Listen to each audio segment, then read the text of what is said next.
Penguin পাখি, এই penguin পাখি পানির মধ্যেও ডুবাইতে পারে, বাতাস দিয়েও উঠতে পারে। এই পেঙ্গুইন পাখিগুলি আমি দেখেছি, সে ডিম পেড়ে তাকে 3 মাস 90 দিন ডিমে তা দিতে হয়। ডিমটা পারলো কিসের মধ্যে? বরফের মধ্যে। এখন ওর তো তাপ না হলে তো ফুটবে না, সেই জন্য ওইটার উপরে তাকে দাঁড়ায় থাকতে হবে। পেঙ্গুইন কিন্তু আবার এই শুইতে বসতে পারে না, দাঁড়ায় থাকে। আর গায়ে একটা কালো চাদরের মতো, বুকটা সাদা, মনে হয় সৌদি প্রিন্স। হাঁটেও খুব কায়দা করে, জমিদারি স্টাইলে হাঁটে। তো বাচ্চা ডিম দিয়ে ডিমের উপরে সে দাঁড়ায় থাকে, তার শরীরের একটা অংশ ডিমের উপরে দিয়ে দাঁড়ায় থাকে। 3 মাস 90 দিন দাঁড়ায় থাকতে হবে।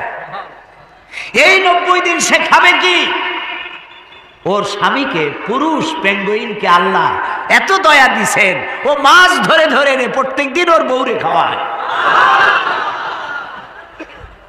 সুবহানাল্লাহ, সুবহানাল্লাহ। এই যে টেলিভিশনের মধ্যে নানান রকমের আছে, কি বলে, চ্যানেল, এইসব হাবিজাবি উল্লুক মার্কা লাভ ঝাপ না দেখে অ্যানিমেল প্ল্যানেট দেখেন, ডিসকভারি দেখেন, ন্যাশনাল জিওগ্রাফি দেখেন। এখন প্রশ্ন উঠতে পারে, সব মানুষের খেদমতে বুঝলাম, কিন্তু মশা দিয়া কি খেদমত হয়? মশার কামড়ের চোটে বাড়ি থাকতে পারি না, এ প্রশ্ন উঠতে পারে কিনা? উঠতেই পারে। আল্লাহ যদি সবই মানুষের কল্যাণে বানায়, তে মশা বানাইছি কি কামে? আপনি বোঝেন না, বোঝেন নাই। একটা মশা, একে সহজে মারাও যায় না, ওকে বহু কায়দা করে হাতটা আস্তে নিয়ে যেইটা মারবেন তার আগেই সে উড়ে চলে যাবে, খুব চালাক। এই মশা কি জন্য বানাইছেন আল্লাহ? এখন দেখেন, এই মশা মারার জন্য কত company, Mortein, aerosol, ICI company, মশারি, কত রকমের ওষুধ আর মশারি, এগুলো বানাবার পেছনে লক্ষ লক্ষ শ্রমিক কাজ করে, আর লক্ষ লক্ষ মানুষের পেটের ভাত জোটে। আপনি তো বুঝবেন না কোনটার মধ্যে কি জিনিস আছে, আল্লাহ বানাইছে কেন? তোমার মাথায় তো কুলাবে না। মশা আছে বলেই তো মশারি, মশা আছে বলেই তো মর্টিন বিক্রি হয় জম্মের মতো। এখন চিন্তা হইতো, তাহলে সাপ বানাইছে কেন? সাপ বানাইছে কেন তা জানুন না তো? সাপের চামড়া দিয়ে, সাপের চামড়ার মেলা দাম, এ দিয়ে ভ্যানিটি ব্যাগ তৈরি হয়, মহিলারা ব্যবহার করে, খুব দামি। আর সাপের বিষ, এটা দিয়ে ঔষধ তৈরি হয়। সব থেকে বিষাক্ত সাপ যেটা, যেই সাপের বিষ ব্লাড টাচ করার সাথে সাথে মানুষ মারা যায়, এই ধরনের মারাত্মক আফ্রিকান কোবরা, সেই সাপের বিষ দিয়ে মানুষের জীবন রক্ষাকারী লাইফ সেভিং মেডিসিন তৈরি হয়। সুবহানাল্লাহ। মরবে ঠিক, মানুষ মরবে ঠিক, কিন্তু মরার আগেও কথা বলে মরবে, এরকম ওষুধ সাপের বিষ দিয়ে তৈরি হয়। সুবহানাল্লাহ, সুবহানাল্লাহ। আমরা আল্লাহ তাআলার সৃষ্টি সম্পর্কে গবেষণা করলেই বুঝতে পারবো, আর চিন্তা ভাবনা না করলে খালি যদি খায়, জম্মের খাওয়া খাইয়া পেট একটা তরমুজের সাইজ বানায় খালি, কিন্তু চিন্তা করে না খাইলাম কি। প্রিয় ভাই সব, এরপরে আল্লাহ তাআলা এই কোরআন শরীফের মধ্যে বলেছেন, আমি তোমাদেরকে পানি দিয়েছি। কি দিয়েছি বলেন না? পানি। জীবনের জন্য পানি সব থেকে বেশি প্রয়োজন। জীবনের জন্য সব থেকে বেশি প্রয়োজন কি? পানি। এই পানি, এর এক নাম হলো জীবন। পানির এক নাম, এই পানি যদি বগুড়ায় 10 ফিট উঁচু হয়ে আসে, নাম হবে কি? মরণ। একটু আগেই জীবন, পর মুহূর্তে মরণ। এই পানি আল্লাহ তাআলা জীবনের জন্য পানি সৃষ্টি করেছেন। ফারাক্কার বাঁধটার নানান রকমের বাঁধ দিয়ে, আন্তর্জাতিক নদীর বাঁধটার দিয়ে পানির সর্বনাশ হবে, নদীর নাব্যতা কমে যাবে, আপনার পানির সংকট হতে পারে।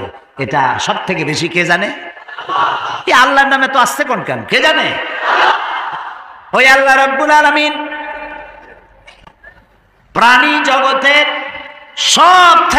সবচাইতে বেশি প্রয়োজনীয় যেই জিনিসটি পানি, সেই পানির জন্য আল্লাহ রাব্বুল আলামিন একটি মহাদেশ যেটা শুধু পানির পাহাড় অর্থাৎ বরফের পাহাড় দিয়ে ঘেরা একটা মহাদেশ, মানুষ নাই, জন নাই, মহাদেশটা শুধু পানির বরফের পাহাড় দিয়ে আল্লাহ বানায় রাখছেন। নাম কি? অ্যান্টার্কটিকা। এখানে শুধু আছে শ্বেত ভল্লুক আর আছে penguin. The universe and doctor Einstein গ্রন্থে তারা বলেছেন যে সূর্য ধীরে ধীরে এর আলো কমে যাবে, আলো থাকবে না, আর তারাগুলো পোড়া কয়লার মতো হয়ে যাবে। কারা বলতেছে? বিজ্ঞানীরা বলছে। কোরআন, ওরা আজকে যেটা বললো, কোরআন বলেছে অনেক আগে। কি বলেছে? ইয়াসআলু আইয়ানা ইয়াউমুল কিয়ামাতি ফাইযা বারিকাল বাসারু ওয়া খাসাফাল কামারু ওয়া জুমিআশ শামসু ওয়াল কামার। আল্লাহ তাআলা বলছেন, এরা রাসূলকে জিজ্ঞেস করে কিয়ামত কবে হবে। আল্লাহ তাআলা বলছেন, জবাব দিয়ে দেন, কিয়ামত হবে যে সময় চন্দ্র আলো হারিয়ে ফেলবে, সূর্য আলো হারিয়ে ফেলবে, আর চাঁদ আর সূর্য এগুলি সব একাকার হয়ে যাবে। তাহলে এই কথাগুলি বিজ্ঞান আবিষ্কার করার অনেক আগে কোরআন এসব কথা বলে রেখেছে। প্রকৃতির নিয়মে একদিন সব লণ্ডভণ্ড হয়ে যাবে। কুল্লু মান আলাইহা ফান। আল্লাহ তাআলা বলেছেন সব ধ্বংস হবে, কিচ্ছু থাকবে না আল্লাহ ছাড়া। কে ছাড়া? আল্লাহ ছাড়া কেউ থাকবে না, কিচ্ছু থাকবে না। এ কথা বিজ্ঞান জানার আগে আল্লাহ তাআলা কোরআন শরীফে বলে রেখেছেন। এই যে মাত্র 100 বছর পর্যন্ত, গত 100 বছরের আগ পর্যন্ত পৃথিবীর মানুষের ধারণা ছিল যে চাঁদ নিজে আলো দেয়, চাঁদ নিজে আলো দেয়। আর বলতো বুড়ো বুড়িরা যে চাঁদের মধ্যে যে কালো কালো জিনিস দেখা যায় ওইটা হলো একটা বট গাছ, ওইখানে একটা বুড়ি থাকে। তো ছোটবেলায় চিন্তা করতাম আমার বুড়ি অনেক করে কি, তো বলতো যে বুড়ি ওইখানে সুতা কাটে। তো তখন খুব বেশি চিন্তায় পড়তাম, এত পরিশ্রম করে এই বুড়ি সুতা কাটিয়া, এই বুড়ি খায় কি? পরে জানা গেল যে ওখানে বট গাছও নাই আর ওখানে কোনো বুড়িও থাকে না। এই চাঁদ এর নিজস্ব কোনো আলো নাই, এই কথা 100 বছরের মতো হলো বিজ্ঞানীরা আবিষ্কার করেছে। কিন্তু আল্লাহ তাআলা বলে রেখেছেন 1400 বছর আগে। সুবহানাল্লাহ।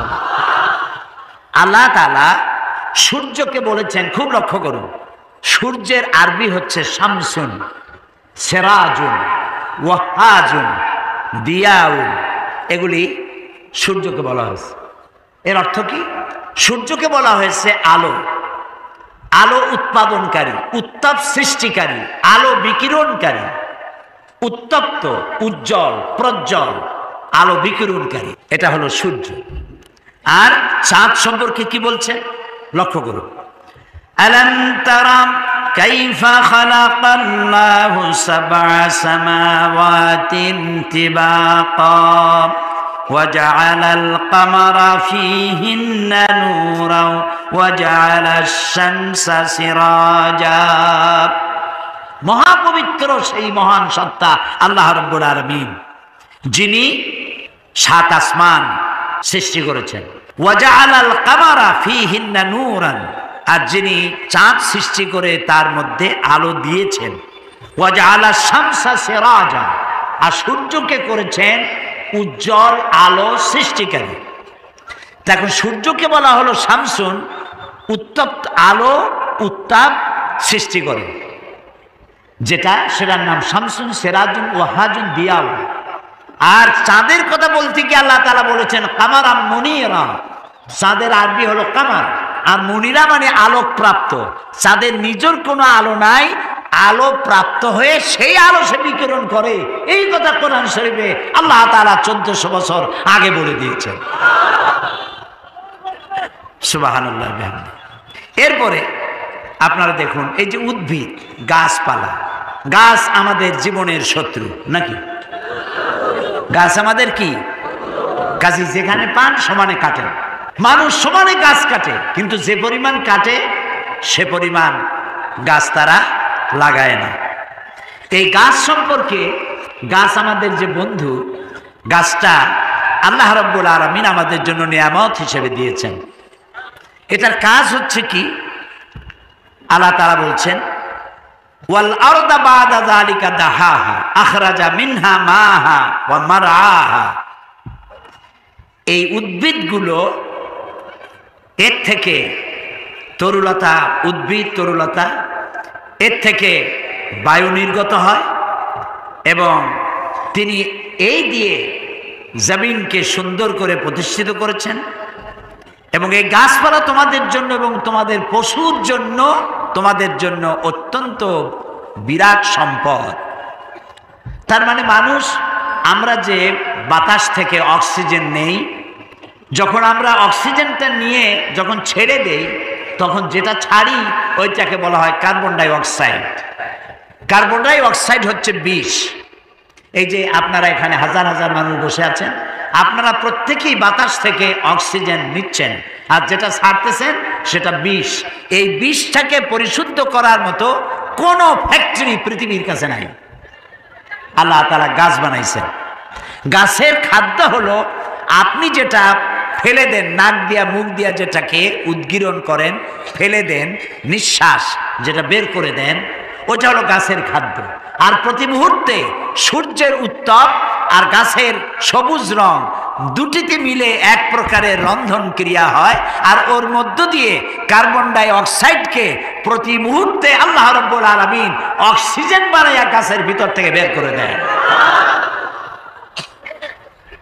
সুবহানাল্লাহ বিহামদিহি। এই মানুষের সৃষ্টির জন্য আল্লাহ তাআলা বলেছেন খালাকালাকুম মা ফিল আরদি জামিআ। এই পৃথিবীতে যা বানাইছে সব তোমার জন্য। সুবহানাল্লাহ। বিজ্ঞানীরা বলেছেন পাহাড়ের অত্যুচ্চ শিখর থেকে শুরু করে আটলান্টিক মহাসাগরের অতল তলদেশ পর্যন্ত যেখানে যা কিছু আছে সবগুলি মানব সেবায় নিয়োজিত, সব মানুষের খেদমতের জন্য আল্লাহ বানিয়েছেন। আল্লাহুল্লাযী আরসালা রিয়াহা। আল্লাহ হচ্ছেন তিনি যিনি বাতাস পাঠান। ফাতুসিরু সাহাবা, বাতাসে ধাক্কা মেরে সাহাবকে সরায় নিয়ে যায়। সাহাব হলো মেঘ। মানে মেঘ যে কত প্রকার, প্লেনে না উঠলে বুঝবেন না, প্লেনে উঠলে দেখবেন, বুঝবেন যে মেঘ কত প্রকার, কতটা স্তর। মনে হয় যেন আল্লাহ তাআলা তুলা শুকা দিছে, লেপ বানাবে। কোনোটা উঁচা নিচা, কোনোটা সমান, কোনোটা পাতলা, কোনোটা হালকা, কোনোটা ভারী, গোলাকার, নানান রকমের মেঘ ভেসে বেড়াচ্ছে। এই মেঘ হলো কোত্থেকে? সমুদ্র থেকে পানি উঠানো হয়েছে। সমুদ্র থেকে পানি উঠানো হলো। এই পানি উপরে উঠে গেল, আল্লাহ মেঘমালায় পরিণত করে দিলেন। বাতাসকে হুকুম করলেন, বাতাস এই মেঘকে টেনে নিয়ে যাও বগুড়ার উপরে। কোরআন শরীফে বগুড়ার নাম নাই। বেহুদা আনন্দ করার কোনো কারণ নাই। আমি ব্যাখ্যায় বললাম, আল্লাহ তাআলা বাতাসকে হুকুম করেন নিয়ে যাও, যেখানে পানি দরকার সেই জায়গায়, অমুক জায়গায় নিয়ে যাও। তো বাতাস আল্লাহ তো বলেন কোন, আর হয়ে যায়। কোন ফায়াকুন, হয়ে যায়। তো বাতাস এখানে চলে এলো, মেঘ আসে। এখন বৃষ্টির জন্য আল্লাহ বলে দেন বৃষ্টি হয়। তো এই বৃষ্টি তো কলসির কান্দার মতো নাজিল হইতে পারতো না? কলসির কান্দা দিয়ে পানি পড়া বোঝেন? বোঝেন তো? এই কলসির কান্দার মতো যদি পড়তো আকাশ দিয়া পানি, তাহলে বাড়িঘর থাকতো একটাও? তাও সুবহানাল্লাহ কবেন না।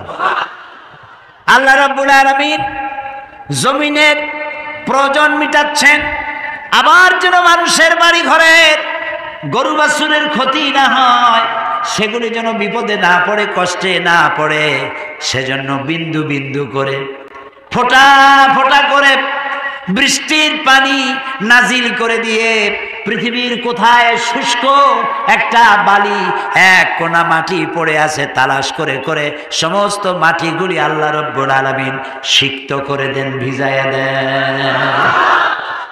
পানিতে যখন ভিজে গেল, ফাসুকনাহু ইলা বালাদিন মাইয়িতিন ফাআহইয়ানা বিহিল আরদা বাদা মাউতিহা।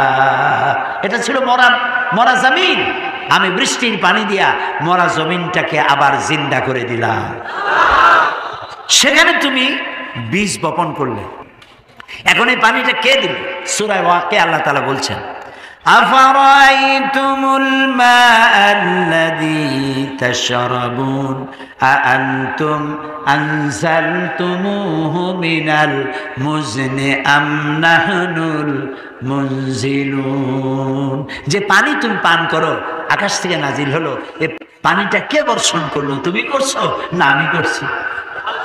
লাউ নাশাউ জাআলনাহু উজাজান, আমি তো ইচ্ছে করলে পানিটাকে লবণাক্ত করে নাজিল করতাম। পানি যে উঠাইছে সমুদ্র দিয়ে, সমুদ্রের পানি মিষ্টি না নোনা? নোনা পানি। সেই নোনা পানি উঠাই আমি রিফাইন করেছি, মিষ্টি করে দিছি। সুবহানাল্লাহ। আল্লাহ কি পয়সা চাইছেন? ফালাউলা তাশকুরুন, ও বান্দা কেন শুকর আদায় করো না? এই পানি যদি আমি শুকায় দেই, সূরা মুলুকের মধ্যে আল্লাহ তাআলা বলছেন, قل أرأيتم إن أصبح ماؤكم غورا فمن يأتيكم بماء معين। বলো দেখি সবে, শুকাইয়া যদি যায় এই জমিনের পানি, তাহলে হেথায় তটনির ধারা কে দিবে সবারে আনি। আমি যদি মাটির নিচে, মাটির লেয়ারে, মাটির নিচে পানি আছে না, তাও কথা বলেন, আর পানি না থাকলে আপনি টিউবওয়েল তো উঠান কি?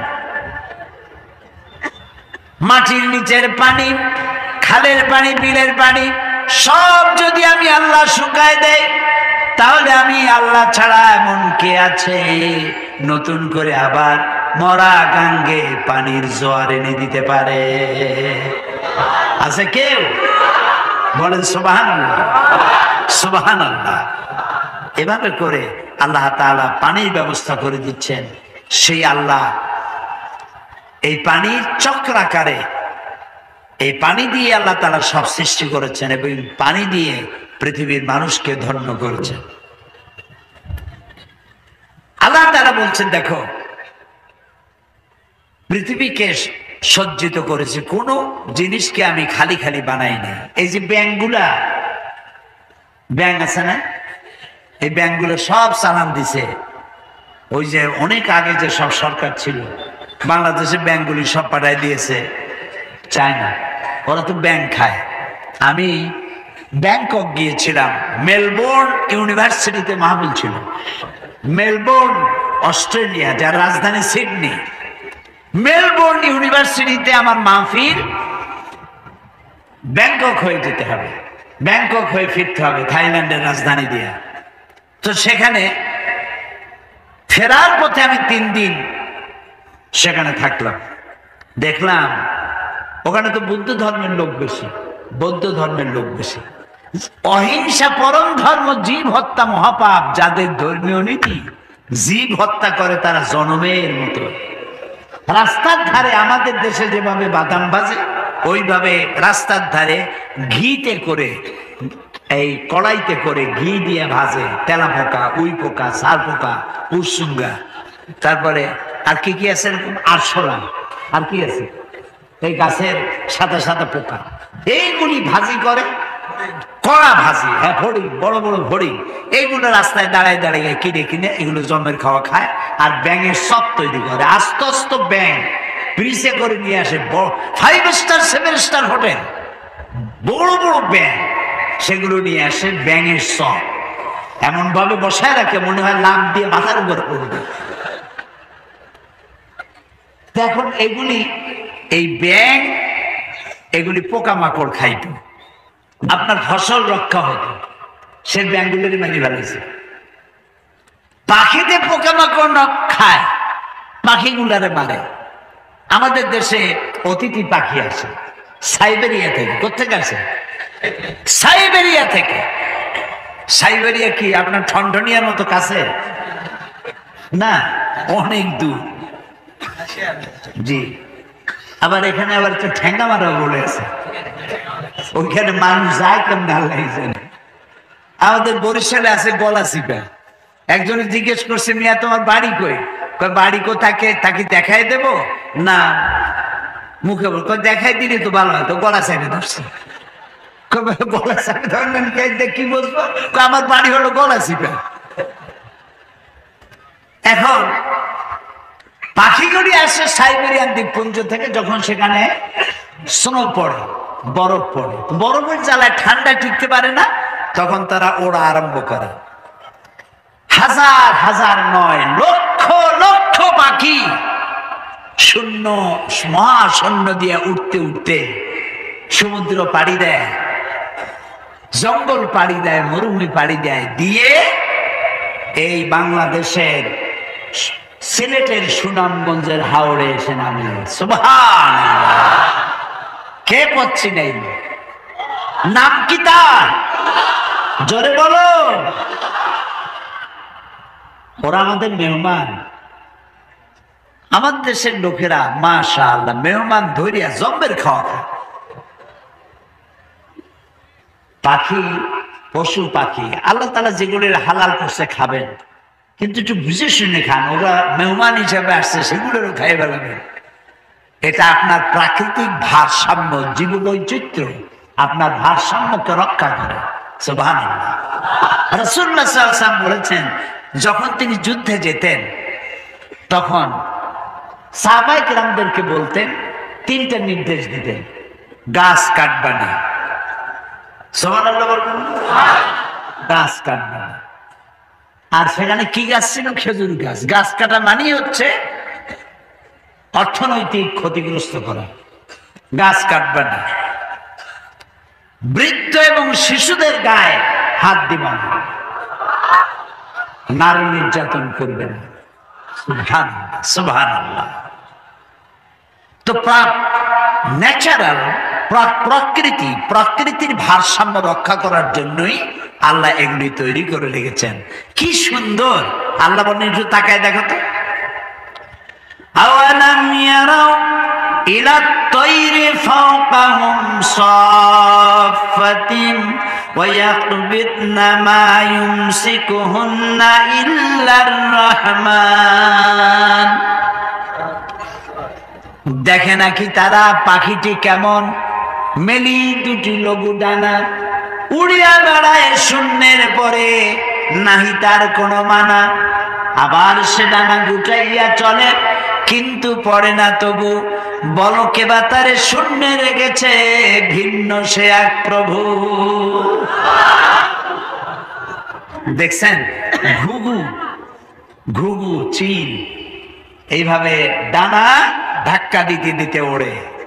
আবার উঠতে উঠতে কখনো ডানা এভাবে সোজা করে প্লেনের মতো উড়ে চলে যায়। আবার ডানা দুটা বন্ধ করে দিয়ে সা করে চলে যাচ্ছে, কিন্তু পড়ে যাচ্ছে না। আল্লাহ কয়, কে রাখছে শূন্যের উপরে জানো? নাম কি? সুবহানাল্লাহ। এগুলি দেখো আর শুকর আদায় করো। কিভাবে আমি এই পাখিগুলিকে সুন্দর করে সাজায় রাখছি, পাখি দিয়ে, গাছ দিয়ে, পাড়া দিয়ে, ফুল দিয়ে পৃথিবী সুসজ্জিত করেছি।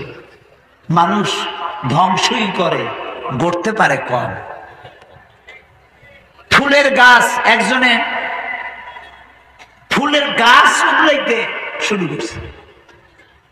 তো পুলিশ একটা এসে বলছে, আচ্ছা তুমি ফুলের গাছ উগলাচ্ছ, দেখো না এখানে লেখা কি?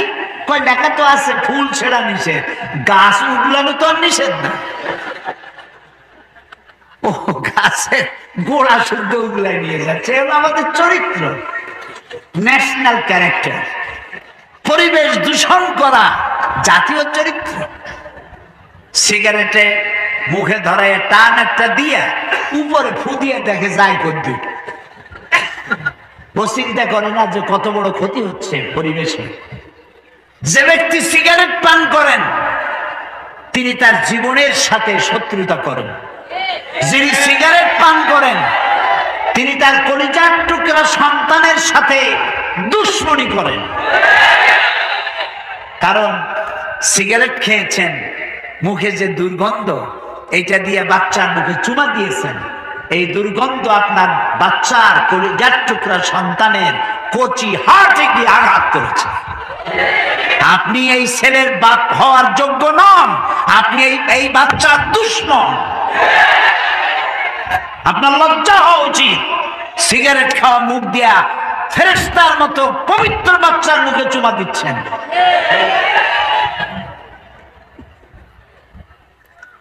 সিগারেটে ধূমপানের ভিতরে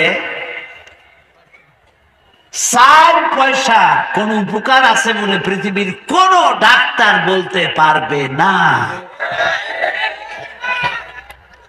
হয়তো সেইগুলা বাসে বসে খায়, রাস্তায় খায়, হাটে আর খায়, মুরব্বীর সামনে খায়, হোটেলে খায়। আহারে, একটু শরম টরম হওয়া উচিত। এখানেই শেষ নয়, আপনি আপনার জীবনের সাথে, বাচ্চাটা বাদ দিলাম, আপনার জীবনের সাথে শত্রুতা করছেন। সিগারেটের মধ্যে, তামাকের মধ্যে নিকোটিন নামক এক প্রকারের বিষ আছে, পয়জন আছে। এই পয়জন ধোঁয়া হয়ে নাকের আপনার মুখে টান দিলে হার্টে চলে গেল।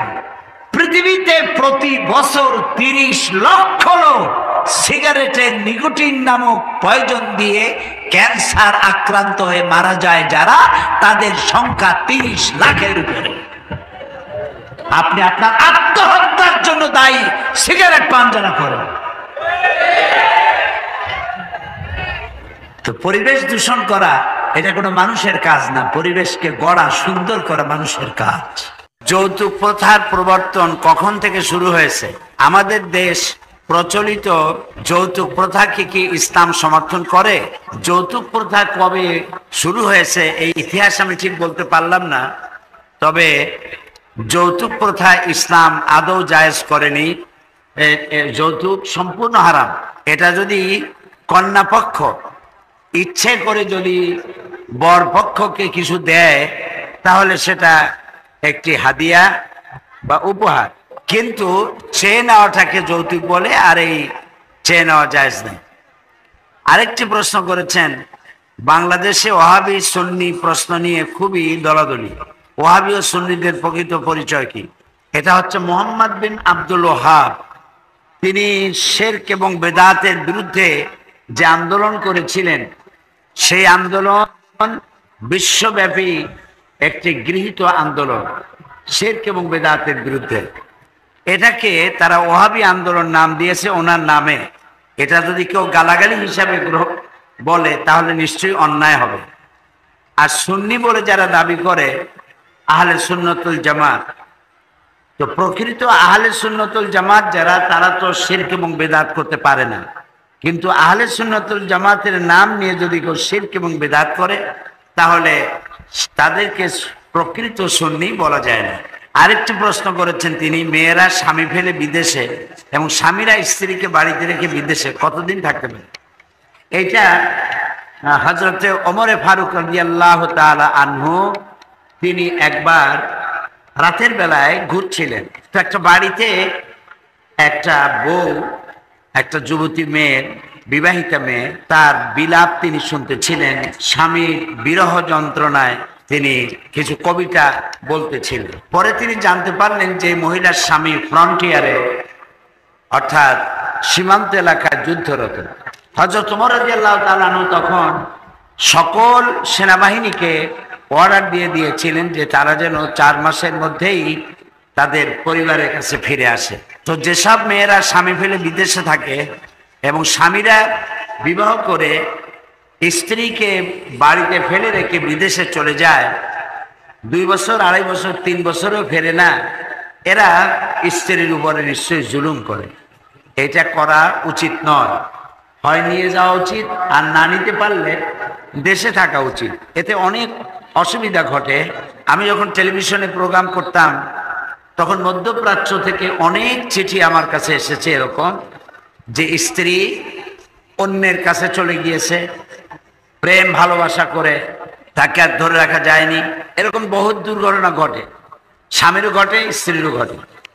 এই ঘটনার জন্য স্বামীকেই বেশি দায়ী হতে হয়।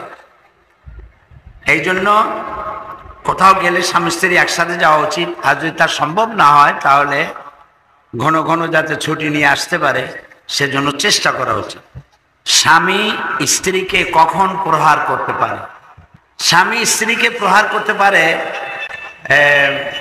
যদি স্ত্রী শরীয়ত বিরোধী কোনো কাজ করে, তাকে নানান রকমের বুঝাইয়াও শরীয়তে আনা যায় না, তখন মৃদু শাসন করা যেতে পারে বলে আল্লাহ তাআলা কোরআন শরীফে বলে দিয়েছেন। সেই শাসনের অর্থ এই না যে তাকে মারধর করে হাত পা ভেঙে দেবে অথবা তার মা বাপ তুলে গালি দেবে, এটা হতে পারবে না। সামান্য প্রহার করা যেতে পারে, সামান্য শাসন করা যেতে পারে, তাকে খুব পীড়াদায়ক কষ্টদায়ক নির্যাতন স্ত্রীকে করা যাবে না। তবে সব থেকে উত্তম হচ্ছে তাকে বুঝানো, মারামারি পর্যন্ত না যাওয়া, বুঝানোই ভালো। বুঝায় যদি তাকে আনা যায়। মোবাইল ফোন মহিলারা ভিন পুরুষের সাথে কথা বলতে পারে কিনা, এমত অবস্থায় কেমন কণ্ঠস্বর হওয়া উচিত, ইসলামের সম্পর্কে কি তথ্য পরিবেশন করেছেন? এই সব তথ্য পরিবেশন করেছেন। বগুড়ার পুরুষেরা যেভাবে শিক্ষিত, মহিলারাও তেমন শিক্ষিতা। মাশাআল্লাহ, ভালো ভালো প্রশ্ন যারা করেছেন। যে বোন এই প্রশ্ন করেছেন তাকে, তার উদ্দেশ্যে, সবার উদ্দেশ্যে বলছি, আপনারা জেনে রাখুন, মোবাইল ফোনে মহিলারা ভিন পুরুষের সাথে মোবাইল ফোনে কেন, এমন সামনাসামনি কথা বলতে পারে। মিন ওরাই হেজাব, পর্দার আড়াল থেকে কথা বলতে পারে। আর প্রয়োজনে সামনাসামনিও কথা বলতে পারে, তবে সেখানে বোরকা পরা থাকবে, নেকাব পরা থাকবে, তারপরে কথা বলবে। এমন কেমন স্বরে কথা বলবে সেটা কোরআন শরীফে বলে দেওয়া হয়েছে।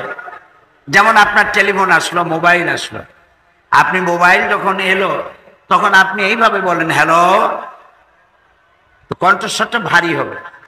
কণ্ঠস্বরটা ভারী হলে তাহলে যার সঙ্গে কথা বলতেন সে একটু ঘাবড়ে যাবে। আর যদি আপনি মোবাইল ফোনটা ধরেই যদি বলেন হ্যালো, তাহলে তো সর্বনাশ করলেন। এই জন্য ইসলাম এটা নিষেধ করেছে যে এই যে স্বরে কথা বললে পরে যে পুরুষের হৃদয়ে রোগ আছে সে আপনার প্রতি আকৃষ্ট হয়ে পড়তে পারে, এবং এটা একটা বড় রকমের সমস্যার সৃষ্টি হয়ে যেতে পারে, মারাত্মক সমস্যা। আপনারা বুঝে নেন, আমি সমস্যার ব্যাখ্যা দিলাম না। আল্লাহ নিজেই বলেছেন পরপুরুষের সঙ্গে কথা বলতে গেলে ভারী কি আওয়াজে বলতে হবে, যাতে করে যিনি আপনার সঙ্গে কথা বলছে আপনার প্রতি তার জন্য একটা শ্রদ্ধাবোধের সৃষ্টি হয়। কণ্ঠস্বরটা এরকম হওয়া উচিত। বিগত নবম সংসদ নির্বাচনে আপনার পরাজয়ের কারণ কি? পরাজয়ের কারণ ধরে নেন ডিজিটাল। এই কারণেই সারা দেশে যে কারণে হয়েছে সেই কারণ। ঈদের দিন মহিলারা অনেক স্থানে ব্যক্তিগতভাবে ঈদের নামাজ পড়ে, এটা পড়া যাবে কিনা? হ্যাঁ, ঈদের দিনে আমাদের দেশে মহিলাদের উপর জুলুম করা হয়, এটা আমি বলবোই।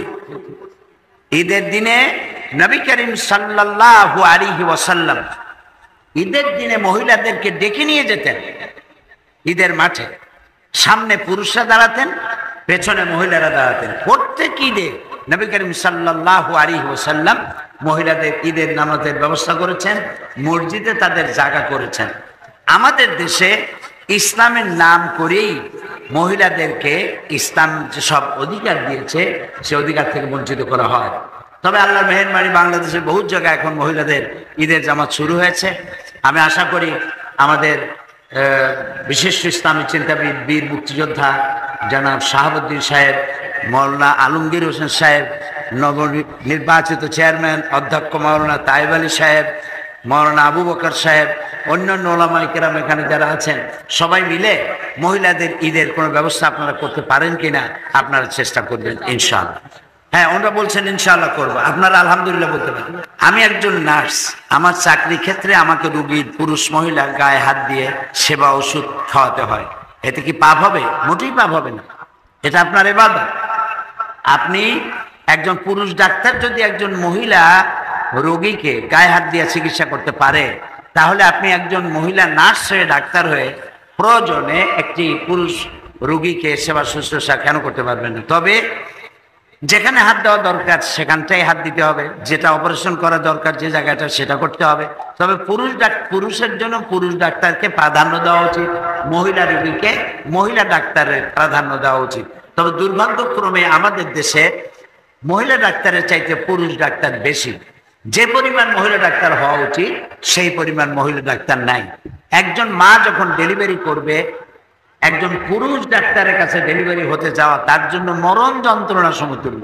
এই জন্য মহিলা ডাক্তার যাতে বেশি হয় সেজন্য সরকারের ব্যবস্থা গ্রহণ করা উচিত। তবে আপনি এটা করতে পারবেন। সাহাবায়ে কেরাম যখন যুদ্ধে যেতেন মহিলারাও সাথে থাকতেন। আহত যুদ্ধাত আহত যে সমস্ত সৈনিক তাদেরকে মহিলারা স্ট্রেচারে করে বহন করে নিয়ে তাদের সেবা শুশ্রূষা করতেন। সুতরাং প্রয়োজন ততটুকু করাই যাবে। মোনাজাতের ভিতরে সাংসারিক প্রার্থনা করা যাবে কিনা? আপনি আল্লাহর কাছে চাইতে পারবেন না বৈধ এমন কোনো জিনিস নাই। বৈধ সবটা চাইতে পারবেন মোনাজাতের মধ্যে, এমনকি নামাজের মধ্যেও চাইতে পারবেন। ফরজ, একটু ভালো করে শোনেন মা বোনেরা, ফরজ, ওয়াজিব, সুন্নত এই 3 নামাজে নয়, নফল নামাজের সেজদার ভিতরে আপনি আপনার প্রয়োজনীয় কথাটা আল্লাহ তাআলাকে বলতে পারবেন। কারণ মানুষ যখন সেজদা দেয় তখন একদম আল্লাহর নিকটবর্তী হয়ে যায়। আমরা সুবহানাল্লাহ বলি। কাজে আমার মায়েরা বোনেরা, আপনারা যখন নামাজ পড়বেন নফল নামাজ, সেজদার ভিতরে আপনার ভাষায় আপনি বলুন, যা বলার আছে বৈধ যেসব কথা সব আপনি বলতে পারবেন। স্বামীর বিনা হুকুমে জামাতের সংগঠন করা যাবে কিনা বা বাহিরে দিনের দাওয়াত দেওয়া যাবে কিনা? দিনের দাওয়াতি কাজ, ইসলামী দাওয়াতি কাজ স্বামীকে বুঝাই নিতে হবে, একটা আন্ডারস্ট্যান্ডিং থাকতে হবে আপনি কোথায় যাচ্ছেন। এটা যদি স্বামী না জানে তাহলে এটা ভালো কথা না। আপনি যাচ্ছেন কোথায় সেটা আপনার স্বামীর সঙ্গে বলে নিবেন যে আমি নিজে নামাজ পড়ি, নিজে পর্দা করি। তো এইভাবে আরো মেয়ে লোকেরা যাতে নামাজ করে, পর্দা করে, সেই জন্য আমি কিছু দাওয়াতি কাজ করি, তুমি আমাকে অনুমতি দিন। এভাবে যদি একটা আন্ডারস্ট্যান্ডিং এর মাধ্যমে করেন তাহলে সেটা খুবই সুন্দর হবে। স্বামীর অজান্তে করবেন না। সে যদি নারাজ হয় তাহলে তাকে বুঝাবেন যে আমি তো সিনেমা দেখতে যাচ্ছি না, আমি তো কোনো পিকনিকে যাচ্ছি না, আমি যাচ্ছি একটা মেয়ে লোককে নামাজি বানাতে, আমার মতো বোরখা পরে সেই জন্য বানাতে। একটা মেয়ে লোককেও যদি আমি আল্লাহর পথে আনতে পারি, এ সব শুধু আমার হবে না, তুমি যে আমাকে যাওয়ার জন্য অনুমতি দিলে এ সবটা তুমিও পাবে। সুবহানাল্লাহ। এভাবে আপনি বোঝাবেন। আরেকজন প্রশ্ন করেছেন, কোন স্ত্রী তার স্বামীকে তালাক দিতে পারবে কি? হ্যাঁ পারবে, তবে পাইকারি দরে পারবে না। মেয়ে লোকদেরকে তালাকের অধিকার ইসলাম দেয় নেই। মেয়েদের মেজাজের ভারসাম্য কম, হঠাৎ করে রেগে যায়, আবার হঠাৎ করে রাগ পতনও হয়ে যায়। এটা মান অভিমানের পালা চলে। আল্লাহ মানুষ এক এক ধরনের, পুরুষ একরকম মেজাজের, নারী আর এক রকমের মেজাজের। কিছু পুরুষ আছে কোনো মেজাজ খারাপ যদি হইল জীবনেও ভোলে না, একটা দুর্ঘটনা ঘটলো জীবনেও ভোলে না, ওইটা মনে রাখে আর দুশ্মনী করে। আবার এমন পুরুষও আছে যখন যেখানে যেটা ঘটলো ওইখানে রাগারাগি করলো আর ওখানেই মিটে গেল, আর মনে থাকলো না। এরকম মেয়েদের মধ্যে এরকম আছে। তবে মহিলাদের মা বোনদের মেজাজের ভারসাম্য কম। রাসূলুল্লাহ এদেরকে কাঁচের সাথে তুলনা করেছেন। কাঁচ, গ্লাস ক্ষণভঙ্গুর, সামান্য আঘাতে ভেঙে চলে যায়। রাসূলুল্লাহ এটা কাঁচের সাথে তুলনা করেছেন। এই জন্য মেয়ে লোকদেরকে তালাকের এখতিয়ার দেওয়া হয় নাই। স্বামীর সাথে গন্ডগোল বাঁধার সাথে সাথে করলো, তোর ঘর করবো না, তোরে তালাক, তোর গোষ্ঠী শুদ্ধ তালাক, এ দিয়ে খাতা কাপড় নিয়ে বাড়ি গ্রহণ হয়ে যায়। এরকম একটা দুর্ঘটনা ঘটবে সামান্য ব্যাপার নিয়ে। এই জন্য তালাকের এখতিয়ার মেয়েদের দেওয়া হয়নি। শুধু এক জায়গায় খোলা তালাকের বিষয়টা তাদেরকে বলা হয়েছে, মহারানা কোনো কিছুর দাবি দেওয়া করি না, আমি তোমার সাথে থাকবো না, আমি তোমার খোর পোষ মহারানা কোনো কিছুর দাবি করি না, আমার আল্লাহর রাসূল বিদায় করবে। এইভাবে খোলা তালাকের ব্যবস্থা যেভাবে আছে সেটা হতে পারে। আচ্ছা, তালাক দেওয়ার পর অন্য স্বামীকে গ্রহণ করতে পারবে কি? যদি কোনো মেয়ে লোককে কেউ তালাক দেয়, খুব ভালো করে শুনবেন, কাজে লাগবে। তালাক দেওয়া তো সব থেকে ঘৃণিত কাজ। তালাকটা হয় কখন? এটা হয় রাগারাগিতে। রাগ করে তালাক দিয়ে দিল, পরে দেখলো স্ত্রী যাবে, ছেড়ে যাবে, মেয়ে যাবে, সব তো আমার শেষ। তখন আর হুজুরের কাছে যায়, হুজুর রাগের মাথায় তালাক দিছে। আরে বেটা, রাগের মাথায় তালাক না দাও, তালাক দেওয়া নাই, তালাক দিছো কি প্রেমের ঠেলা? ভালোবাসার চরিকেও তালাক দেয়, রাগ হয়েই তো তালাক দেয়। তো তালাক রাগ হয়ে দিক, হাসতে হাসতে দিক, আর কাঁদতে কাঁদতে দিক। যদি হুশ থাকে আর পাগল না হয়, যে কোনো অবস্থায় তালাক দিবে, তালাক ওয়াকে হয়ে যাবে, তালাক পড়ে যাবে। তবে এটা আল্লাহ তাআলার কাছে সব থেকে ঘৃণিত এবং নিকৃষ্ট। আল্লাহ তালাক চান না। সেই জন্য কোন স্বামী যদি তার স্ত্রীকে তালাক দেয়, তাহলে ওই স্বামীর কাছে যাওয়ার আর কোনো সুরত নাই কিয়ামত পর্যন্ত। হাত্তা তানকিহা যাওজান গায়রা, যতক্ষণ পর্যন্ত আর একটা পুরুষের সাথে তার বিবাহ না হচ্ছে। তো আর একটা পুরুষের সাথে বিবাহ হবে, তা আবার অ্যারেঞ্জমেন্ট বিয়ে হতে পারবে না, যে 3 দিনের জন্য তোমার কাছে থাকবে, ডন টাচ, 3 দিন পর একে আমার কাছে ফিরাই দেবে। এটাকে গ্রাম্য ভাষায় হিলা বলে। এটা শরীয়তের কোনো ভিত্তি নাই, এরকমের বিবাহ জায়েজ নাই, একদম হারাম, বিয়েই হবে না। তালাকের শর্তে যদি বিবাহ করে তো বিয়েই হবে না। প্রথম স্বামীর কাছে ফিরে আসার রাস্তা একটা, সেটা হলো আর একটা পুরুষের সাথে বিয়ে হবে। সেই পুরুষটা যদি ঘটনাচক্রে তালাক দেয় অথবা ঘটনাচক্রে মারা যায়, অ্যারেঞ্জমেন্ট ওইটা নয়, ঘটনাচক্রে মারা গেছে অথবা ঘটনাচক্রে তালাক দিয়েছে, তাহলে ইদ্দাত পালন করার পর প্রথম স্বামীর কাছে আসতে পারবে, নইলে প্রথম স্বামীর কাছে আসার আর কোনো রাস্তা নেই। ছেলে বাহিরে থাকে, যখন বাড়িতে আসে তখন মা ছেলেকে জড়িয়ে আদর করে চুমা দেয়, এটা ঠিক কিনা? ছেলে আর মা এই সম্পর্ক তো সাংঘাতিক সম্পর্ক, এর থেকে বড় সম্পর্ক তো আর কিছুই নেই। মা ছেলেকে জড়িয়ে ধরবে, তার গলার সাথে গলা লাগাবে। ছেলে যদি বড় হয়, বয়স্ক হয়, তাহলে মা ছেলের গলার সাথে গলা লাগাতে পারে, ছেলের গালেও চুমা দিতে পারে, ছেলের কপালেও দিতে পারে, ছেলের গালেও দিতে পারে, তার গণ্ডদেশেও দিতে পারে, কিন্তু ছেলে আপনি। সুতরাং আপনার ছেলেকে এভাবে যে পদ্ধতিটা আমি বললাম এই পদ্ধতিতে দিতে পারেন। বিগত কেয়ারটেকার আছে, আপনার তফসির মাহফিল হতে দেয়নি, এই কোরআন বিরোধী সরকার সম্পর্কে আপনার মত কি? আমার মত, কালকে দোয়া করছি, দোয়া করার ছাড়া কি আছে? ঈসা আলাইহিস সালাম একদিন হেঁটে যাচ্ছিলেন, খামোখা কতগুলি লোক তারা গালাগালি দিল, দাঁড় করে জনমের মতো গালি দিল। ওদের গালাগালি উনি শুনলেন, যখন গালাগালি দেওয়ার শেষ হয়ে গেছে, আর এখন দেখে যে যারে গালাগালি দেয় সে কথাই করে, গালাগালি দিতে যখন অস্থির হয়ে গেছে আর গালাগালি দেয় না, ওরা থেমে গেছে। ঈসা আলাইহিস সালাম তখন হাত তুলে তাদের জন্য হেদায়েতের দোয়া করলেন। ঈসা আলাইহিস সালামের সাথে যারা ছিলেন তারা বললেন, ইয়া নবী আল্লাহ, হে আল্লাহর নবী, আপনারে দিল গাই আর আপনি ওদের জন্য দোয়া। ঈসা আলাইহিস সালাম বললেন, ওদের মাথায় যা ছিল সেগুলো ওরা ডালছে, আর আমার কাছে যেটা ছিল আমি সেটা তাদের দিলাম। কাজে ওরা কোরআনের সাথে বেয়াদবি করেছে, আর এই বেয়াদবির জন্য, এত বড় বেয়াদবি কোরআনের সাথে করা উচিত হয় নাই যেটা তারা করেছে। এজন্য আমরা দোয়া করি, যারা যারা করেছে, যাদের পরামর্শ করেছে, সবগুলিকে আল্লাহ তাআলা কোরআনের পাগল বানায় দাও, কোরআনের খাদেম বানায় দাও। আপনারা বলেন আমিন। যতটা বিরোধিতা করেছে, কোরআনের সাথে বেয়াদবি করেছে, আল্লাহ তাআলা ততটা কোরআনের প্রতি আকৃষ্ট করে দিই, আমরা বলি আমিন। উনি আরো একটা প্রশ্ন করেছেন, ইসলামী আন্দোলনের ক্ষেত্রে জয় পরাজয়ের কোনো স্থান আছে কিনা, যদি থাকে তবে কারণ কি? জয় পরাজয় তো আছেই। নবী করিম সাল্লাল্লাহু আলাইহি ওয়াসাল্লাম বদরের বিজয় উপভোগ করেছেন, আবার ওহদের পরাজয়ও, এটাও তিনি এর বেদনাও অনুভব করেছেন। তো ইসলামে যেমন বদরের বিজয় আছে, ওহদের পরাজয় আছে, আবার ফতে মক্কা বিজয়ের আনন্দ আছে। ইসলামী আন্দোলনের কখনো পরাজয়, কখনো বিজয়, উত্থান পতন, তিলকাল আইয়াম নুদাবিলুহা বাইনান নাস, ইতিহাসের মহাকালের ঘূর্ণয়মান চক্রের আবর্তনে এটা হবেই। এগুলি আমাদের আমলের কারণে। তো সেটা জয় পরাজয় যেটা হয়েছে, আল্লাহ তাআলা নিশ্চয়ই এর মধ্যে কোনো কল্যাণ রেখেছেন, যে কল্যাণ আমরা বুঝতেছি না। আল্লাহ তাআলা এর ভালো ব্যবস্থা নিশ্চয়ই আমাদের সামনে রেখেছেন বলে আমরা বিশ্বাস করি। আরেকজন প্রশ্ন করেছেন, হুজুর আপনার কাছে আমার একটি প্রশ্ন, আমি 5 ওয়াক্ত নামাজ অন্যান্য নফল ইবাদত যথাযথভাবে পালন করি, আমি অত্যন্ত ঋণগ্রস্ত, আমার পরিবারের সকলে খুবই অসুবিধা আছে, তাই হুজুর আপনার কাছে আমার জিজ্ঞাসা, কি আমল করলে আমার ঋণ হতে মুক্তি পেতে পারি, আমার জন্য দোয়া করবেন। আমরা সবাই দোয়া করি, যিনি এই চিঠিটা দিয়েছেন আল্লাহ যেন তাকে ঋণ মুক্ত করে দেন, সবাই বলেন আমিন। ঋণের জন্য যারা ঋণগ্রস্ত তারা নামাজের পরে মোনাজাতে বলবেন, আউযু বিল্লাহি মিনাল কুফরি ওয়াদ দাইন, আউযু বিল্লাহি মিনাল কুফরি ওয়াদ দাইন, আল্লাহ তাআলা আমাকে কুফরি আর দেনা থেকে আমি তোমার কাছে পানাহ চাই, আমাকে আমার দেনা পরিশোধের জন্য আমাকে তৌফিক দান করো।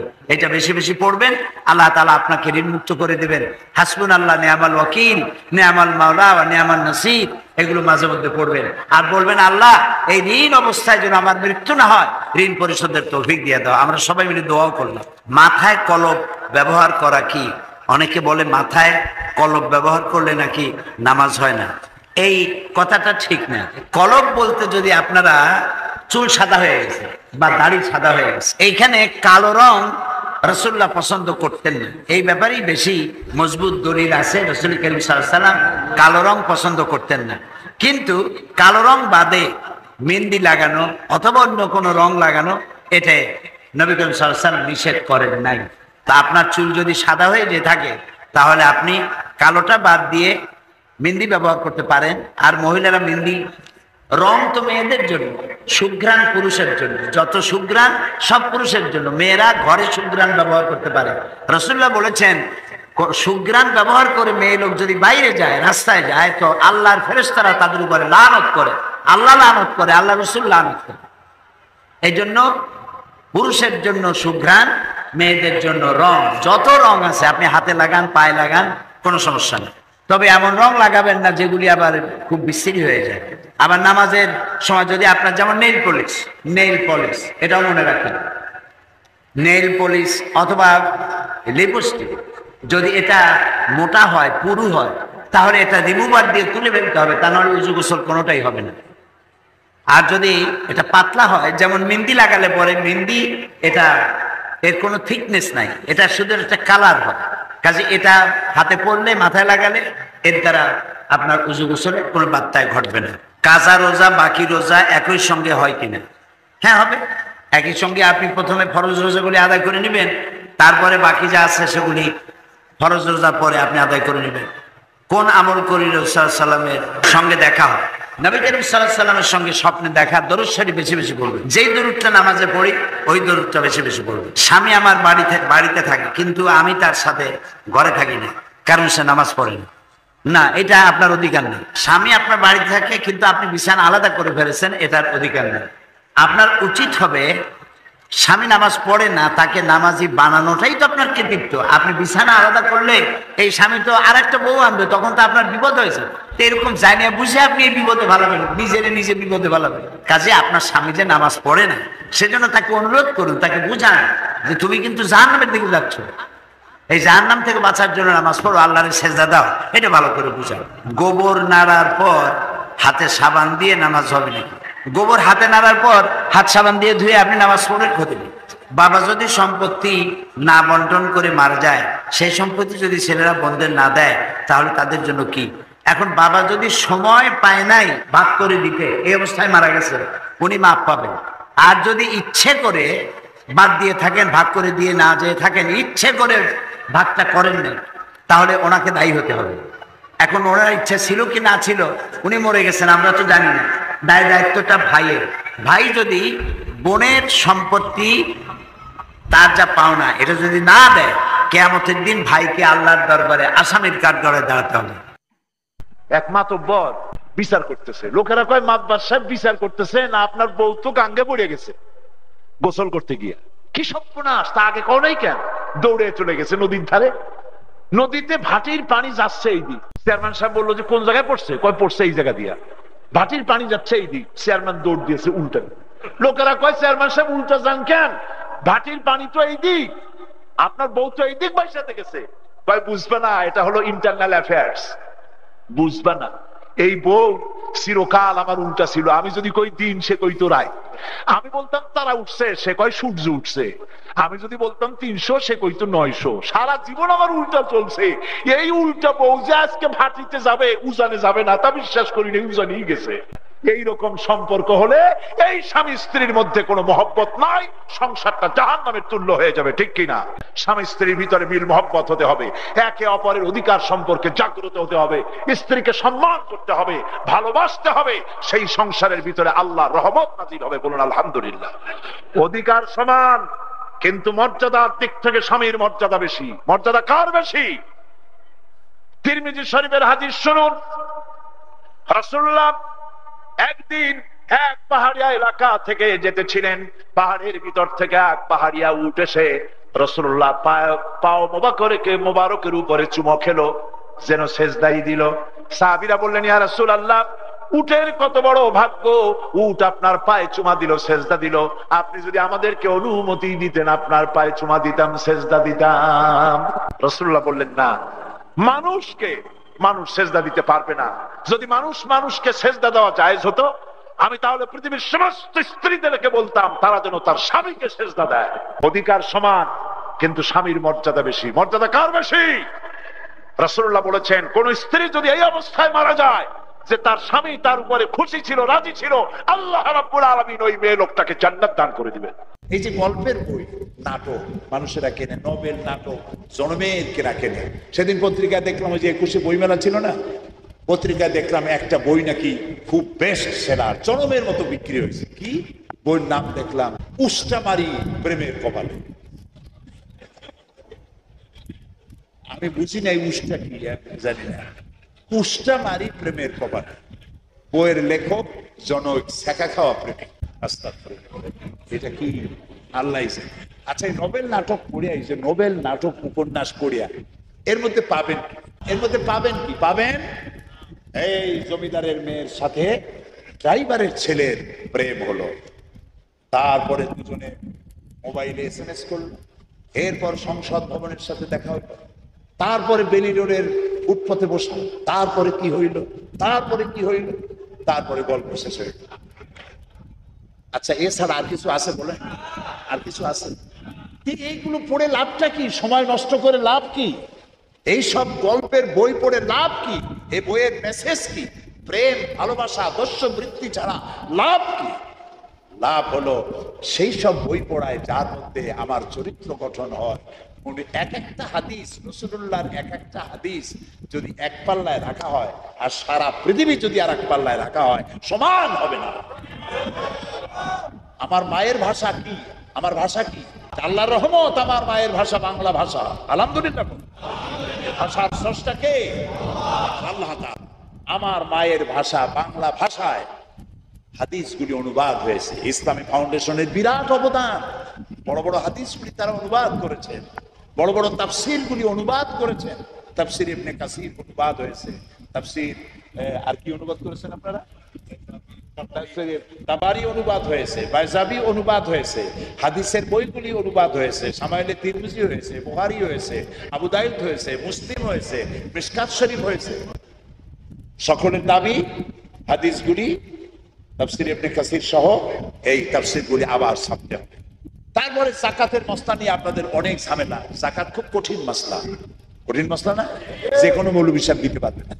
এই জন্য আল্লামা ইউসুফ আল কারদাবী বর্তমান বিশ্বের অন্যতম শ্রেষ্ঠ ইসলামী চিন্তানায়ক, আলহামদুলিল্লাহ বলুন। আল্লাহ তাকে হায়াতে তাইয়্যিবা, সেহাতে কুল্লিয়া দান করুন, বলেন আমিন। বড় উদারপন্থী আলেম। বর্তমান যুগে এইরকম আলেম আমার সামনে পড়ে নেই। আমি ছোট্ট মানুষ, আমি আলেমদের মধ্যে পড়ি না। আমি ওনাকে অনেক শ্রদ্ধা করি, ওনার সঙ্গে একসঙ্গে অনেক প্রোগ্রাম করেছি। অনেক বড় আলেম। তার লেখা ফিকহুজ যাকাত, যেটার অনুবাদ করেছেন এদেশের ইসলামী আন্দোলনের পুরোধা হযরত মাওলানা আব্দুর রহিম রাহমাতুল্লাহ আলাইহি। ইসলামের যাকাত বিধান ইসলামী ফাউন্ডেশন বের করেছে 2 খণ্ড। আপনি যদি আপনার বাড়িতে ইসলামের যাকাত বিধান কিনে রাখেন, যাকাতের কোনো ব্যাপারে কোনো মাওলানা সাহেবের কাছে জিজ্ঞেস করার কোনো প্রয়োজন নাই। মনে রাখবে, ইসলামে হালাল কি আর হারাম কি অনেকের জানা নেই। আল্লামা ইউসুফ আল কারদাবীর লেখা ইসলামে হালাল হারামের বিধান ইসলামী ফাউন্ডেশন ছেড়েছে। কি কি হালাল আর কি কি হারাম একটা বইয়ের মধ্যে সব পেয়ে যাবে, আলহামদুলিল্লাহ বলে। পেগামে মুহাম্মদী, নবী করিম সাল্লাল্লাহু আলাইহি ওয়াসাল্লামের জীবনী শুনতে আসছেন। হযরত মাওলানা সৈয়দ সুলাইমান নদভী মাদ্রাজ ইউনিভার্সিটিতে 8 দিন বক্তৃতা করেছিলেন। 8 দিন হিন্দু ছিল, খ্রিস্টান ছিল, মুসলমান ছিল, 8 দিন বক্তৃতা করেছেন। পৃথিবীতে রাসূলুল্লাহর জীবনীর উপরে বক্তৃতা করেছে আর সেই বক্তৃতা বই হয়েছে, সেটা একমাত্র এই বইটি পেগামে মুহাম্মদী। বইটা পড়বেন, ছত্রে ছত্রে কান্দা লাগবে। এই বইটাও ইসলামী ফাউন্ডেশন বের করেছে। ইসলামী ফাউন্ডেশনের বিরাট অবদান। ধর্ম মন্ত্রণালয়ের সব থেকে সম্মানজনক প্রতিষ্ঠানের নাম ইসলামিক ফাউন্ডেশন, আলহামদুলিল্লাহ বলে। অসংখ্য বই তারা ছেপেছে। আপনার টাকা দিয়ে করবেন কি? আমি অনেক বড় লোকের বাড়িতে মাঝে মাঝে দাওয়াত দেয়, হুজুর মনে করে দোয়া করার জন্য দাওয়াত দেয়। যাই দেখছি তার ড্রয়িং রুমের মধ্যে শোপিস, লক্ষ লক্ষ টাকা, পাথরের মূর্তি আছে, শোপিস আছে, কত কিছু, ইন্দুর, বান্দর, তেলাপোকা, পাথর পাথর ইত্যাদি সাজানো। কিন্তু 2000 টাকার ইসলামী বই দেখিনি, কোরআন শরীফের একটা তাফসীর দেখিনি। তা আপনি যদি আপনার বাড়িতে কোরআন হাদিস না শেখে, না থাকে, তা আপনার ছেলে মেয়ে শিখবে কি? বলেন, কি শিখবে? খালি ডিশ লাইন আছে লাগানো, ইন্ডিয়ান আইডল না কি কতগুলো আছে, ওগুলার উল্লুক ভাল্লুকের নাচ দেখা ছাড়া আর শিখবে কি?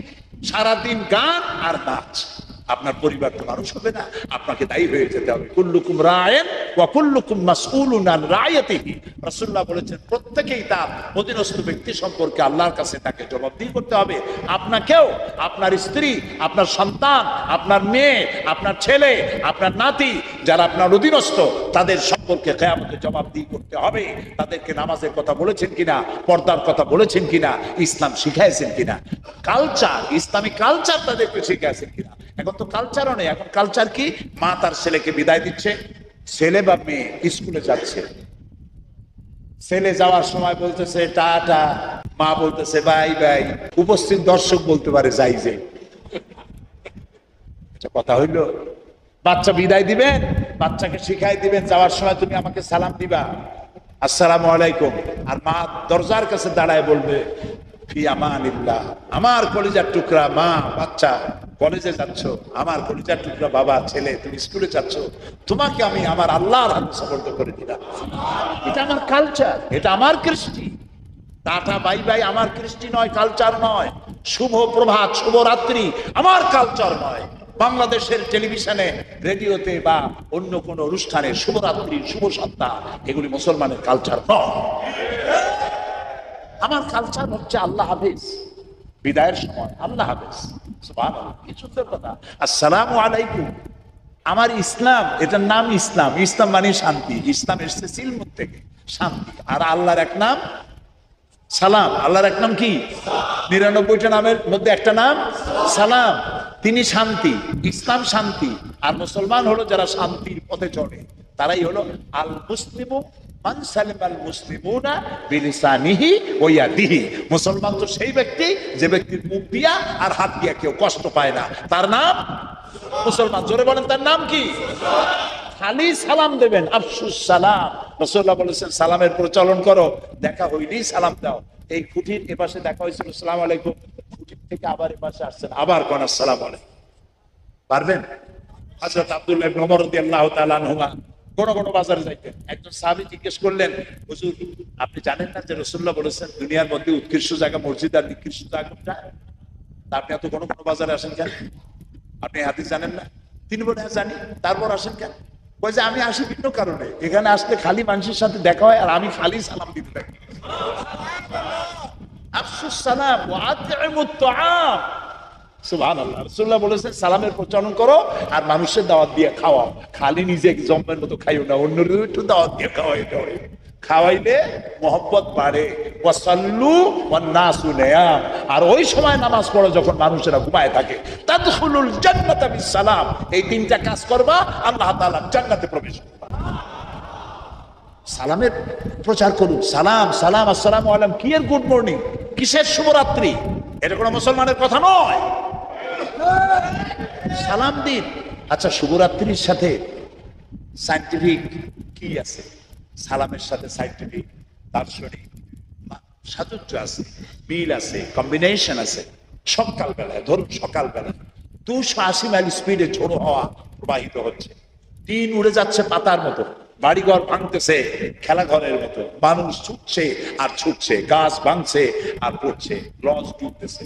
ওই সকালবেলা কেউ যদি এসে কয় গুড মর্নিং, কেমন লাগবে কন্ত দেখি?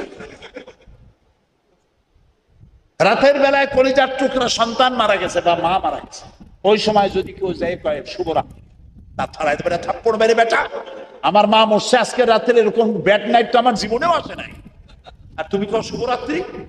কাজী শুভরাত্রি, শুভ সন্ধ্যা, এগুলি মুসলমানের কালচার নয়। মুসলমানের কালচার আসসালামু আলাইকুম। কি সুন্দর কথা। শোকে, দুঃখে, আনন্দে, বিবাহে, হওয়ায়, মরায়, অনুষ্ঠানে, যেখানে দেখা হোক মুসলমান বলে আসসালামু আলাইকুম ওয়া রাহমাতুল্লাহি ওয়া বারাকাতুহু। বিনা পয়সায় দোয়া, আল্লাহ আপনার প্রতি রহম করুন, শান্তি দিন, বরকত দিন, মাফ করুন। আপনিও জবাব দিবেন, যত জবাব বেশি বেশি দিবেন 10 করে নেকি আমলনামায় হইতে থাকবে। তারপরে মুসাফা করবেন, মুসাফা করতে গিয়ে তাও কৃপণতা করে, হাত সবটা দিতে চায়। কিছু লোক আছে সবটা দিতে চায় না, কেউ আবার দিয়া এমন চাপ দেয়, কেউ আবার দিয়ে আবার হাতটা এরকম ঝাঁকি, তার ধারণা যত ঝাঁকি তত নেকি। এটা কিন্তু একটা বাজে কথা। মুসাফা করবেন তা তো চাকাচাই হয়েছে। সালাম দিবেন, হাসি মুখে কথা বলবেন, হাসি মুখে। দেখছেন জিব্বাটা আল্লাহ কত নরম বানাইছে, সুবহানাল্লাহ করবেন না? একটা চুলও যদি জিব্বায় পড়ে, জিব্বা টের পাই কিনা? আর যারা জবাব দিলেন না তাদের পড়ে না। চুল পড়লেও জিব্বা টের পায়, এত নরম জিব্বা কেন বানাইছেন আল্লাহ তাআলা?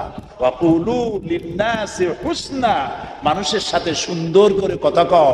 নরম জিব্বা দিছি, নরম নরম কথা কও। সেই জিব্বা দিয়া আমাদের কিছু লোক আছে, না মনে মনে কিছু কব না, আপনারা বুঝে নিয়েন, সেই জিব্বা দিয়া কুড়ালের কাম করে।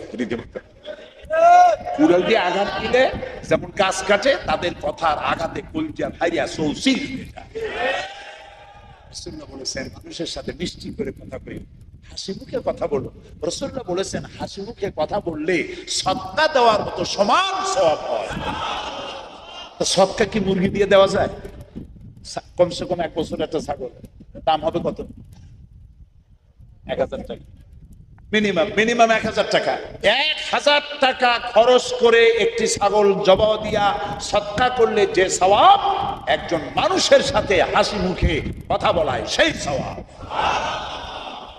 হিন্দুর সাথে দেখা হবে, একটা হিন্দু মারা গেল, কোথায় শিখছেন? বলতে হবে ফি নারে জাহান্নাম খালিদিনা ফিহা আবাদা। কে শিখাইছে আপনাকে? হিন্দু মরল, শুনেই বললো ফি নারে জাহান্নাম খালিদিনা ফিহা, জাহান্নামে যাক চিরকাল থাক। কে শিখেছে আপনি? কেন এটা? কাজী হিন্দু হোক, খ্রিস্টান হোক, মুসলমান হোক, মিলেমিশে থাকতে হবে, ভালোবাসা নিয়ে থাকতে হবে। ভালোবাসা দিয়েই ইসলাম পৃথিবীতে ছড়িয়েছে, রাগারাগি আর মারামারি দিয়ে নয়, শুধু মহব্বত দিয়ে। আর দিন ওয়ান নাসিহা, দিন হলো ভালোবাসা। এই যে 14ই ফেব্রুয়ারি কি একটা ডে, বেলের ভর্তা, ভ্যালেন্টাইন ডে। এই যে ভ্যালেন্টাইন ডে, বিশ্ব ভালোবাসা দিবস। এটার নাম আপনি বলতে পারেন বিশ্ব বেহায়া দিবস। ভালোবাসা তো আমার দরকার নাই। এই ভালোবাসা দরকার ওই সব দেশের যাদের জীবনে কোনো ভালোবাসা নাই। আমাদের এখানে তো যৌথ পরিবার, ওদের হলো ব্রোকেন ফ্যামিলি। আমাদের তো যৌথ পরিবার, আমার দাদা, নানা, বাপ, মা, ভাই, বোন, চাচা, এক ফ্যামিলিতে এক হাড়িতে রান্না করি, এক বাড়িতে থাকি। আলহামদুলিল্লাহ। আমার ভালোবাসার কোনো অভাব আছে? আর দিন ওয়ান নাসিয়া, দিন মানেই ভালোবাসা। মায়ের কতটুকু ভালোবাসবো, বাপের কতটুকু ভালোবাসবো, প্রতিবেশী থেকে কতটুকু ভালোবাসবো। হাদিস শরীফে, কোরআন শরীফে বলে দেওয়া হয় নাই, বলা হয় নাই? তো আমি একদিন কেন যে ভালোবাসা দিবস পালন করব? আমার তো সারাটা জীবন ভালোবাসা। সুপ্রিয় দর্শক, আল্লামা দিলওয়ার হোসেন সাঈদী রাহিমাহুল্লাহর এই বয়ান থেকে আমরা অনেক কিছুই শিখলাম।